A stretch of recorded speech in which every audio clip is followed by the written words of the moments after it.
তোরা ততক্ষণ পর্যন্ত খোলসের মধ্যে থাকবি যতক্ষণ না পর্যন্ত দেয়ালে তোদের পিঠ ঠেকে যায়। ম্যাচ শুরুর আগে ইংলিশ মিডিয়া এবং তাদের কিছু প্লেয়ার, সাবেক প্লেয়ার কি জানি বলতেছিল, I can hear them, I really can hear them. তারা আমি বলছিল যে we will put him into sleep, we will put him into sleep, but did they real? আরে মেসি রে,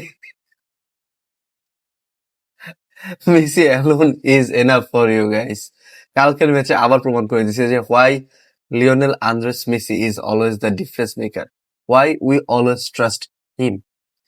কালকে ম্যাচটা দেখে আমার কাছে একটা জিনিস মনে হইলো যে এবার স্কালোনি, যাকে আমরা অনেক বেশি যাকে নিয়ে অনেক বেশি কথাবার্তা বলতেছিলাম, এই লিওনেল স্কালোনি হয়তো ওয়ার্ল্ড কাপ এবারের ওয়ার্ল্ড কাপকে কেন্দ্র করে প্লেয়ারদেরকে একটা স্পেশাল শামুক ট্রেনিং দিছে এন্ড বলে দিছে, ভাই দেখ, তোরা ততক্ষণ পর্যন্ত খোলসের মধ্যে থাকবি যতক্ষণ না পর্যন্ত দেয়ালে তোদের পিঠ ঠেকে যায়।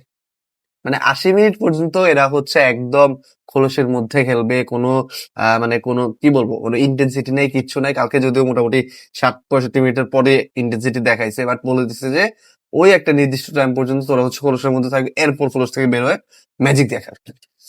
না হলে ভাই প্রতিটা ম্যাচে, নকআউটের প্রতিটা ম্যাচে আপনি কেপ ভার্দে থেকে শুরু করে মিশর, সুইজারল্যান্ড, ইভেন গতকালকের ইংল্যান্ড ম্যাচ, প্রত্যেকটা ম্যাচে কেন এরকম আমাদের, আমরা যারা সাধারণ পাবলিক আছে তাদের হার্টবিট বাড়িয়ে তারপর কেন ম্যাচ জিততে হবে?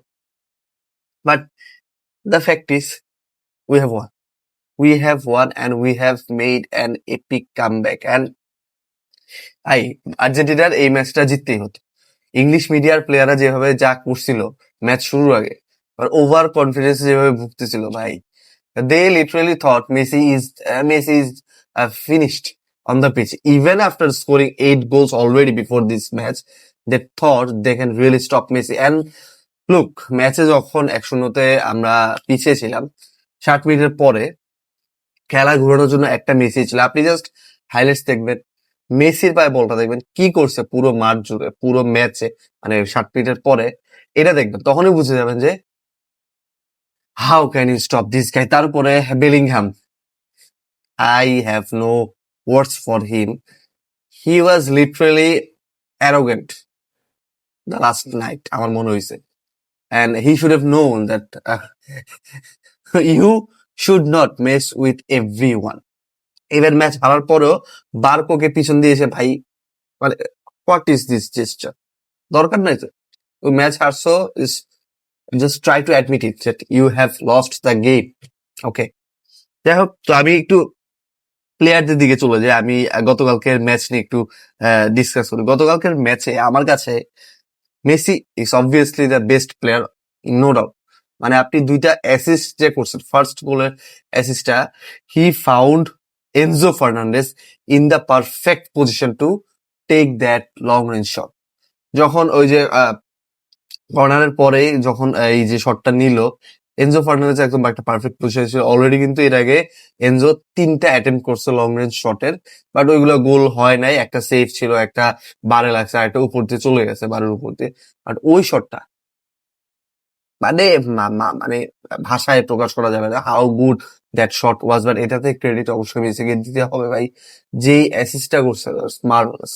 সেকেন্ড গোলটা, যখন বলটা আবার আরেকটা শট হচ্ছে ক্রসবারে হিট খেয়ে যখন রিবাউন্ড করে মেসির কাছে আসে, তখন মেসি হচ্ছে তার রাইট ফুট, অর্থাৎ তার উইক ফুট দিয়ে একটা ক্রস করে। যখন ক্রসটা করতেছে আমি বলি, মেসি উইক ফুট দিয়ে ক্রস করতেছে, কিছু একটা তো হয়ে যাবে ভাই। And Lautaro Martinez was in the perfect position as well, and he headed the ball into the goal post. আমি জাস্ট চিন্তা করলাম যে ভাই, লাউতারোকে যখন মাঠে নামাচ্ছিল তখন আমি ভাবতেছিলাম অথবা বলতেছিলাম যে এই লাউতারো ডিসাইডিং একটা ফ্যাক্টর হয়ে যেতে পারে, বিকজ আর্জেন্টিনা ক্রস করতেছিল। আপনি দেখবেন ডিপলকে নামানো হয় ওই যে জুলিয়ানো সিমিওনেকে উঠিয়ে দিয়ে, because they needed to cross the ball into the box, বক্সে থ্রেট ক্রিয়েট করতেছিল। এন্ড ওই সময় আপনার লাউতারো মার্টিনেজের মতো একজন প্লেয়ার অবশ্যই দরকার।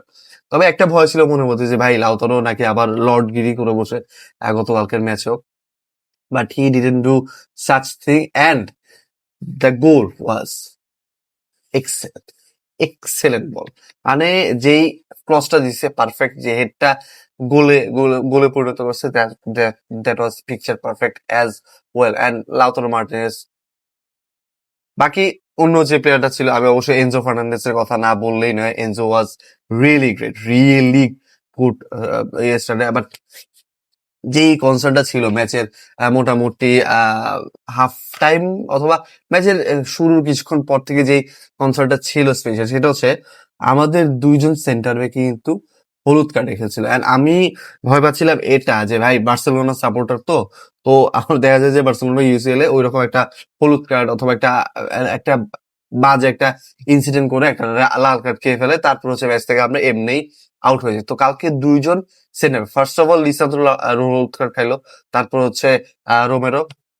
So আমি চিন্তা করছি আমাদের দুইজন মেন সেন্টার ব্যাক হলুদ কার্ডে আছে। এখন আপনি অবশ্যই দুইজনকে একসাথে খুব বেশি টাইম খেলাতে পারবেন না। সো অ্যাজ ইউজুয়াল ওটামেন্ডিকে নামানো হলো, লিসান্দ্রো মার্টিনেজকে উঠিয়ে সাব আউট করে 72 মিনিটে। তখন টেনশন আরো বেড়ে গেল যে ভাই রে ভাই, এখন ওটামেন্ডি সব তো এমনিও ম্যাচটা হইতেছে ফিজিক্যাল একটা ম্যাচ। তো এই মুহূর্তে যদি বাই চান্স কেউ একটা ফাউল করে বসে বক্সের আশেপাশে, বক্সের মধ্যে, তাহলে আমরা তো কার্ড খাবোই, প্লাস পেনাল্টি ফ্রি কিক যদি এমন একটা ভালনারেবল জায়গায় পেয়ে যায় ইংল্যান্ড।